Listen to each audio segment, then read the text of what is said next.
কারা সেই সৌভাগ্যবান মানুষ যারা জান্নাতে সবার আগে প্রবেশ করবে? সুবহানাল্লাহ। নবীজি সাল্লাল্লাহু আলাইহি সাল্লাম বলেছেন, এর মধ্যে প্রথম শ্রেণীর মানুষ হলেন শহীদ, যারা আল্লাহর দ্বীনের জন্য ইসলাম এবং মুসলিমদের দুশমনদের বিরুদ্ধে জিহাদে রত হয়ে যারা শাহাদাত বরণ করেছে, নিজের জীবনকে বিলিয়ে দিয়েছে, এই শহীদদেরকে আল্লাহ তাআলা জান্নাতে সবার আগে প্রবেশ করাবেন। আল্লাহ তাআলা আমাদের সবাইকে শাহাদাতের মওত এবং শাহাদাতের মৃত্যু আমাদের সবাইকে নসিব করুন। দ্বিতীয়ত, নবী সাল্লাল্লাহু আলাইহি সাল্লাম বলেছেন, আফিফুন মুতাআফফিফ, যে মানুষ তার চরিত্রকে কোনো প্রকার কালিমা লাগতে দেয় না। ময়লা থেকে যেরকম আমরা আমাদের কাপড় চোপড়, আমাদের আঁচলকে তুলে ধরে বাঁচাবার জন্য আমরা সংগ্রাম করি, সমাজের চতুর্পাশে হারামের হাতছানি, অবৈধ সম্পর্কের জোয়ার চলছে, এইরকম পরিস্থিতিতেও যে মানুষ তার চরিত্রকে বাঁচাবার জন্য সংগ্রাম করে, চেষ্টা করে, পরিশ্রম করে, সাধনা করে, জয়ী হয়, নবীজি সাল্লাল্লাহু আলাইহি সাল্লাম বলেছেন, এই চরিত্র সংরক্ষণকারী মানুষটা যে হারাম রিলেশনে জড়াই নাই, আল্লাহ তাআলা জান্নাতে এই লোককে প্রথম প্রবেশ করাবেন। আর তৃতীয়ত হলেন ওয়া আবদুন আহসানা ইবাদাতাল্লাহ ওয়া নাসাহা লিমাওয়ালি, যেই কৃতদাস আল্লাহর ইবাদত ভালো করে, আবার তার মালিকের কল্যাণ কামনা করে, মালিকের কোনো ক্ষতি চায় না, অর্থাৎ বান্দার হক আদায় করে, আবার আল্লাহর ইবাদতটাও সুন্দরভাবে করে, সেই কৃতদাসকেও আল্লাহ তাআলা জান্নাতে সবার আগে প্রবেশ করাবেন। ভাইরা আমার, এই হাদিসের সনদ নিয়ে মুহাদ্দিসদের কেউ আপত্তি তুললে অন্য অনেকেই এটাকে গ্রহণযোগ্য বলেছেন। এই হাদিসের আলোকে আমরা যারা আমাদের চরিত্রকে হেফাজত করতে পারবো, আল্লাহ রাব্বুল আলামিনের এই বিশেষ পুরস্কার, সবার আগে জান্নাতে যাওয়ার সৌভাগ্য আমাদের অর্জন হবে। আল্লাহ তাআলা আমাদের সবাইকে সেই সৌভাগ্য অর্জন করার তৌফিক নসিব করুন। যুবক ভাইরা আমার, চরিত্রকে হারাম থেকে বাঁচাবার জন্য কারা কারা নিয়ত করেছেন একটু হাত তুলুন তো।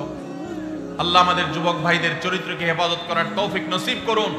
আল্লাহ কোরআনের মজলিসে তারা ওয়াদা করেছে, আল্লাহ এই যে হারামের যে হাতছানি, আমাদের যুবকের ইমানকে হরণ করবার যে শয়তানের চেষ্টা, এটা থেকে আমাদের যুবক ভাইদেরকে আপনি বাঁচিয়ে দেন। আল্লাহ ইমানের শক্তি দান করেন, আল্লাহ ইমানি জোয়ার দান করেন, ইমানি চেতনা দান করেন, ইমানি তেজ দান করেন। আল্লাহ এই যৌবনকে তোমার দ্বীনের জন্য কোরবান করার তৌফিক দান করেন। আল্লাহ হারাম থেকে বাঁচার মতো শক্তি আমাদেরকে দান করেন। ভাইরা আমার, আমরা যদি আমাদের চরিত্রকে হেফাজত করি, লাভ কি আমাদের না আল্লাহ? আমরা যদি আমাদের চরিত্রকে হেফাজত করি, লাভ কি আমাদের না আল্লাহ? আমাদের। ভাইরা আমার, কি লাভ?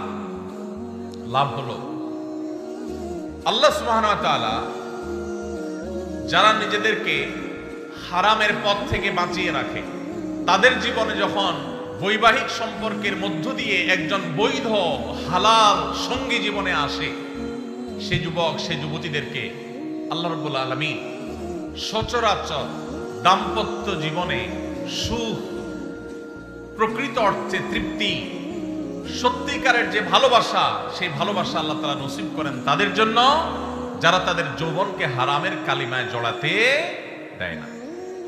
আর যারা হারামের কালিমা দিয়ে নিজের যৌবনকে কালিমা যুক্ত করে ফেলেন, মনে রাখেন এই যুবকদের বেশিরভাগ দেখবেন, এক্সেপশন প্রথমটাতেও আছে, বেশিরভাগ দেখবেন যে তাদের বৈবাহিক জীবন আসলে তাদের সেই জীবনে আর দাম্পত্য সম্পর্কের ভিতরে যেরকম একটা গভীরতা থাকার কথা, ভালোবাসা থাকার কথা, সম্প্রীতি থাকার কথা, তাদের সেই সম্পর্কটা আর থাকে না। কারণ হারাম যদি কেউ একবার বেছে নেয়, আল্লাহ তাআলা বৈবাহিক সম্পর্কের মধ্য দিয়ে হালাল সম্পর্কের প্রকৃত স্বাদ, প্রকৃত তৃপ্তি, প্রকৃত যে অনুভব, এটা থেকে আল্লাহ তাআলা ওই হারাম সম্পর্ককারীদেরকে মাহরুম রাখেন, বঞ্চিত রাখেন।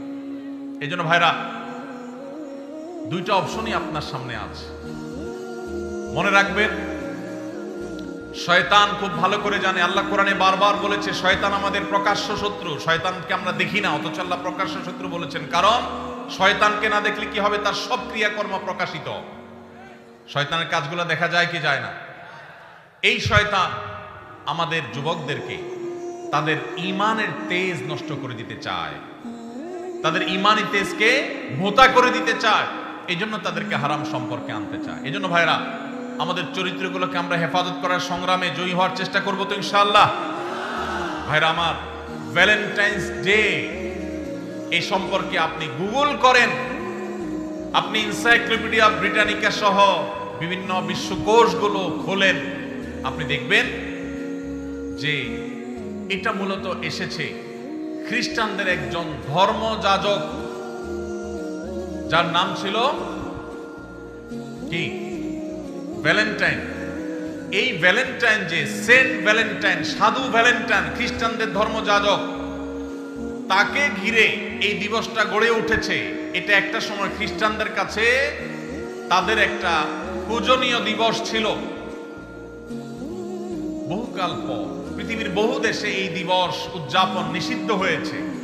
অনেক কাল পর ইংল্যান্ডের গিফট আইটেম ব্যবসায়ীরা তাদের ফেব্রুয়ারি মাসে বরফে ঢাকা পরিবেশে গিফট আইটেমের ব্যবসাকে চাঙ্গা করবার জন্য, বেচা কিনা হয় না এটা বাড়াবার জন্য, এই ভ্যালেন্টাইন্স ডে কে তথাকথিত ভালোবাসা দিবসের মড়কে এটাকে বাজারজাত করেছে তাদের ব্যবসায়িক ধান্দায়। আর আমাদের যুবকেরা সেটাকে তাদের ডিজাইন করা তথাকথিত ভালোবাসা, এটার জন্য আমাদের যুবকরা আত্মাহুতি দিচ্ছে, তাদের জীবনকে, তাদের যৌবনকে শেষ করছে। ভাইরা আমার, এই যে টেলিভিশন চ্যানেলগুলোর, এক শ্রেণী টেলিভিশন চ্যানেল দেখবেন, এক শ্রেণী মিডিয়া দেখবেন, যারা আপনাদেরকে হারাম সম্পর্ক করার জন্য নানাভাবে উদ্বুদ্ধ করে, প্রেরণা দেয়, উৎসাহ দেয়, এরা সব আমাদের এই দেশের তরুণদের সবচেয়ে বড় শত্রু। এই ভ্যালেন্টাইন্স ডে, এটা কি এই দেশের, এই মাটির কোন সংস্কৃতি? এই মাটির সংস্কৃতি না।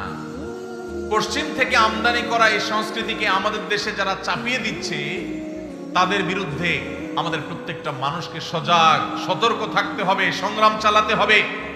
যদি সংগ্রাম না চালান, আপনার সন্তান, আপনার পরবর্তী বংশধর, আপনার জেনারেশন, তারা নষ্ট হবে, তারা ধ্বংস হবে, চরিত্রহীন হবে, লাম্পট্যের পথ বেছে নিবে, আর কবরে আল্লাহ আপনাকেও শাস্তি দিবেন যদি আপনি তাদের চরিত্রকে হেফাজত করবার কোনো উদ্যোগ গ্রহণ না করেন।